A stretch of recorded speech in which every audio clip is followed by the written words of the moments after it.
Hey guys, Jobin here. I cut myself the other day, and despite the fact that it just has a little band-aid on it, it was actually pretty bad. Want to see? You know you do.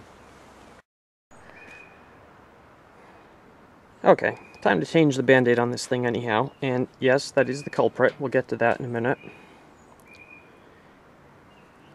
But... ugh, band-aid like fused together, that's weird. Ow. There.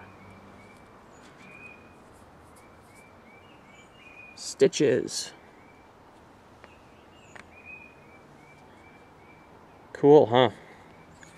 First time in a long time I've actually needed stitches. Actually, you know what? I'm going to let it air out a little bit. It's had a damp band-aid on it for an hour or two. Probably use some drying out time. So, want to hear the story? It's kind of stupid. Basically what happened was, a few nights ago, it was like 10 or 11 o'clock or something. I was getting ready for bed, and I was sitting on my bed with my laptop answering a few emails. And somebody wrote and asked me a question about the Genzo 704. So to answer it, I got up, went to my bureau, got my knife, because, you know, I have one. Because I have one. Of course, moving on.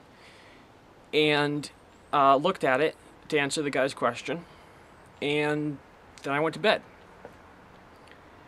And at like 7 in the morning, I woke up and noticed the knife was like right next to me. I was like, that's a stupid place for a knife. How did that get there? I guess I must have just like dropped it on the bed or something instead of doing something sensible with it. I don't remember, but there it was. So it's kind of dark. It's like partially under the covers. I don't have my glasses or my contacts in. I just reach over to scoop it up to put it on the bedside table. Ow. That was my next thought. I don't know exactly how much or how or exactly how I hit it, but it must have been like partially open somehow, because I came in there to pick it up and it bit my finger deep. It's not very long, it only took 3 stitches to close, but it probably went... actually, I'm not sure exactly how deep it went, because it hurt like heck to try to peel it back. And it went in on like... it didn't go straight in, it went in on like an angle. So I couldn't just see straight down into it. There was like a big flap of meat. Like, ow. Hurts to straighten it out still. Like, the part from that side was like hanging over that side, and it like undercut. So I got up when I noticed, you know, I was hurt and like starting to bleed all over the bed. Grabbed my bandana out of my pants pocket, which was like the first thing to hand. Wrapped it on, went in search of the first aid kit. Went downstairs, ran the cut underwater, dabbed it with like a antiseptic pad, squirted some ointment on it, wrapped it up with gauze, and fell back asleep. Because I was doing like all this, like, I knew I'd cut myself, but it wasn't like serious enough where I needed to like rush to the ER. I mean, you know, it stopped bleeding pretty quick actually. You know, razor sharp knife, it left a very clean cut. So got up the next morning, and we're thinking about it, and we're like, it's a deep cut. When was my last tetanus shot? Quite a while ago. So called up my doctor, said, I cut myself, I need a tetanus shot, don't I? They're like, yeah, come on in. Went in, got the shot, and I showed the cut to the nurse, and I'm like, you know, this is why I'm here. Could you just take a quick look at this, tell me what you think? Does this need further attention, or can I just, you know, keep the little butterfly and stuff I got on there now? And she's like, ooh, that's deep. You should probably go get that stitched up. And this was just the nurse. The doctor was all booked up that day. So, went to the hospital, and there weren't a lot of people in like the emergency section. Well, real emergencies go there, but you know, that's where you go if you need some sort of wound care, I guess. You know, you don't check yourself in at the front desk. So, got myself in there pretty quick, and it's kind of funny. They bump you from person to person to person. So there's like a person you check in with. She takes like your name and the basic nature of the complaint, then bumps you to a nurse who took more information, looked at the wound, gave me a wristband, bumped me to another nurse. I think I talked to like 5 women to get 3 stitches. They got me in pretty quick, but then once I actually got into a room, I was just laying there for like 45 minutes.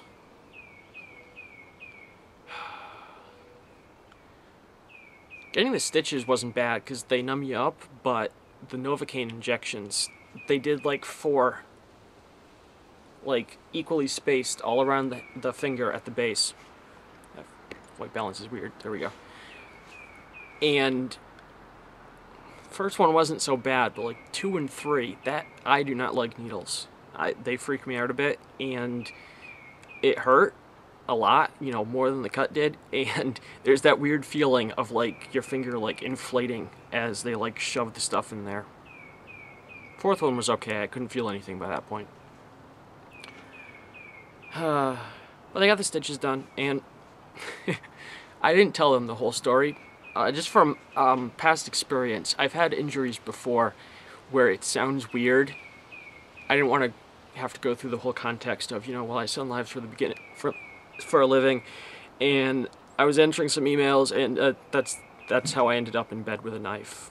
So I'm just like, I was reaching out for something, I hit a knife, I got a cut, fix me. Just, you know, it's not diagnostically relevant. I didn't lie. I'm just like, minimum details. They must see this every day. People come in with lacerations. I cut myself on a knife. Ooh, that's really bright. I have a new camera now. I can actually like adjust like white balance and exposure on the fly. It's pretty cool.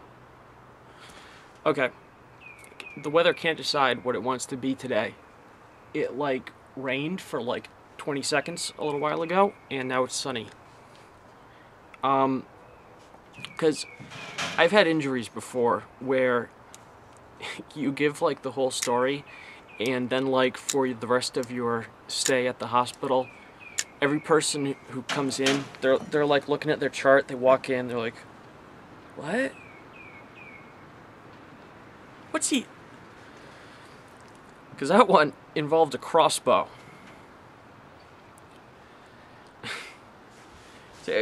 It was at my ex-brother-in-law. He is now. Okay, the memory card went full, and it took me a while to get things sorted out. New camera. I completely lost my flow, but I think I was going to embark onto the story of how I managed to give myself a very minor injury with a crossbow. Spoiler alert, if I didn't mention it already. May have already said it was going to be a crossbow before, I can't remember. And having to explain this to about 6 people at the hospital getting myself fixed up was kind of weird, because everybody would give me strange looks, you know. They walk in the room, they look at me, they look down at the chart, they look back at me, look at the chart again. Oh, what? But anyway, here's what happened. I was at my, at the time, brother-in-law's place, and I was helping him out with some stuff a little bit, and just generally hanging out. And I think we were doing some decorative plantings around the house or something, you know, putting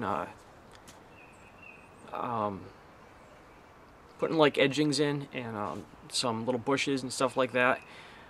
But there was kind of a lull in the activity, and he was finishing something up and he didn't need me, so I wandered off. to amuse myself for a few minutes. And I wandered into the garage, and on the wall, there's this old crossbow.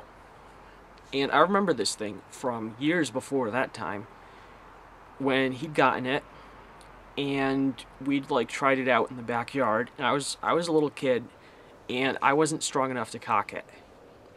I might have managed it once, but basically it wasn't really something I could do. But I remembered it as this kind of cool thing, and it's a really old looking crossbow. You know, not like Middle Ages old, but the stock's made out of wood. It's got a big old steel recurve bow on it. No, you know, none of your compound stuff with the pulleys and whatnot. Just real simple. And so I see that on the wall. I'm like, I'm a lot bigger now. Bet I could cock that thing. So I get it out off the wall, and I cock it. I'm like, sweet. And I'm like, wait, what now? I'm standing here in a garage with a cocked crossbow. I'm fairly certain, considering the amount of force this requires to pull back, that dry firing it might be bad. I think I've heard that somewhere. I'm an idiot. What am I gonna do? I'm not even sure there's a bolt around here. Anyway, I don't want to like put a bolt through the wall. What now?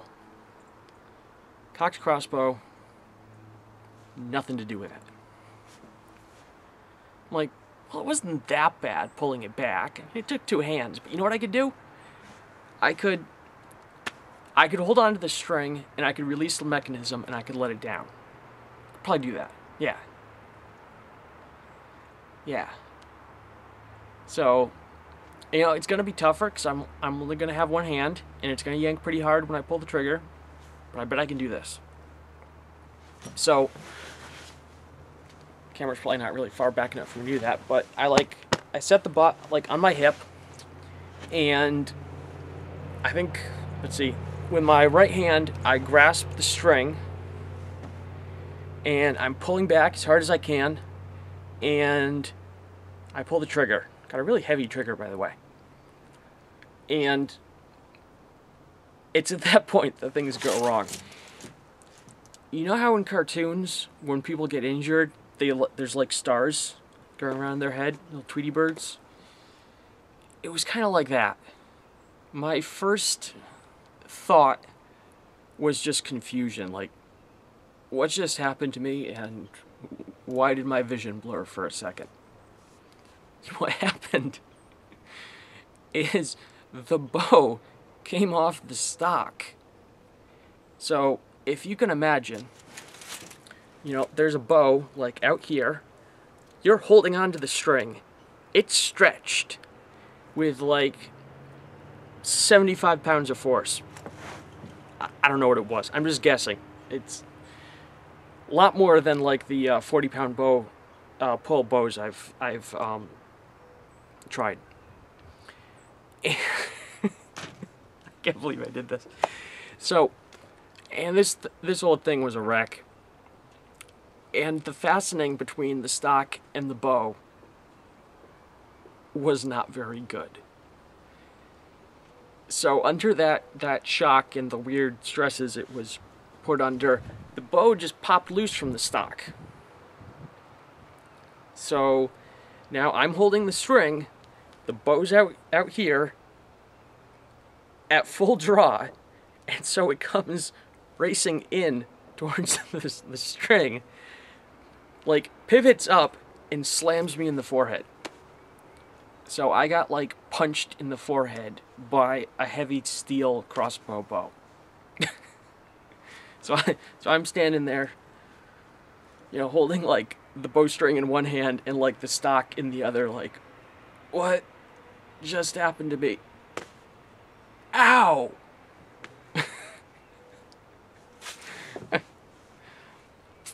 So, yeah, that was that. I went and got some people. I couldn't really see what happened. You know, it's on my forehead. I'm like, they're like looking at it, and they eventually decide, you know, that it's not like there's much meat right on your forehead for it to sink into, but they're like, that's a pretty big cut. You should probably get that looked at. Maybe they'll want to stitch it up, you know. So they didn't actually give me stitches. They said that on a place like that where it's like right over bone, it's generally better just to clean it really properly and do a good job with like butterflies and stuff. That's what they did, because they said if you stitch it, the skin will pucker and it'll leave a bigger scar. So I'd show you, but there's like nothing to see. But you know, like 6 times of having to explain to somebody who's probably never seen a crossbow in their life firsthand, you know, how I managed to injure myself with a crossbow without having a bolt sticking out of my leg or something. That was annoying. I loved their reaction. Well, actually, I didn't love their reactions, because like I said, it was annoying, but their reaction, everybody's reaction of like each successive like nurse I got passed to was like, what? How did this happen? What happened? I don't understand. Well, do you know what a crossbow is? Yes, but they don't really. So that's it. Those are my personal injury stories that are somewhat amusing, I think. Hopefully you guys enjoyed the little story time. Looks like this is healing up pretty good. Kind of stings when I extend my finger all the way. Just take it easy with that. First day was really sore. I basically couldn't do anything with it. It was okay by the second. I could like type a little bit, but it's still kind of messed up. Stay safe, guys. You know, don't sleep with knives in your bed. I didn't intend to, and this is where it got me. But all the same, you know, remember where your knife is.